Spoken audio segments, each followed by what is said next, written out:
بسم اللہ الرحمن الرحیم۔ سامعین و ناظرین، خمس کے چیپٹر سے مسائل بیان کیے جا رہے ہیں۔ یہ فقہی احکام جو ہے آیت اللہ سید علی حسین سیستانی دامت اللہ العالی سے پیش کیے جا رہے ہیں، اور آج مسئلہ نمبر 1734 کی باری ہے۔ اس میں متن کچھ یوں ہے: تاجر، دکاندار، کاریگر، ملازم اور اس قسم کے دوسرے افراد کا کاروبار یا کام شروع کرنے کے 1 سال گزرنے کے بعد خمس کا سال آ جاتا ہے، اور ضروری ہے کہ جو کچھ اس کے سال بھر کے اخراجات سے زیادہ ہو اس کا خمس دیں۔ یہی حکم مجالس پڑھنے والے ذاکر وغیرہ کا ہے، چاہے اسے سال کے مخصوص ایام میں ہی آمدنی ہوئی ہو۔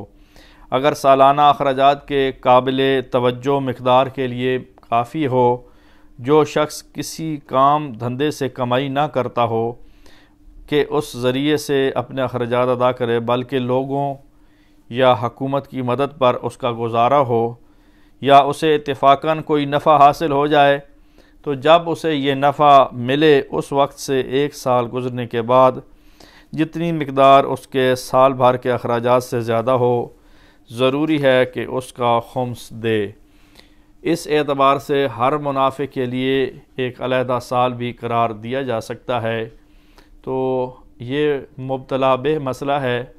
سامعین و ناظرین، آیت اللہ سیستانی کے نزدیک ملازم یا کاروبار کرنے والے شخص کو سال اسی دن سے شروع ہو جاتا ہے جس دن سے ملازمت اور کاروبار شروع ہوتا ہے۔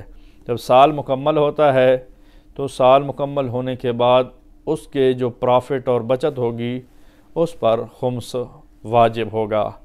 یہیں ذاکر، خطیب اور جو لوگ اتفاقی پرافٹ لیتے ہیں یا اتفاقاً جن کی قسمت کا سکندر وجود میں آ جاتا ہے، ان کے لیے بھی یہی ہے، لہٰذا سال کے بعد ان کے اوپر خمس واجب ہو جاتا ہے۔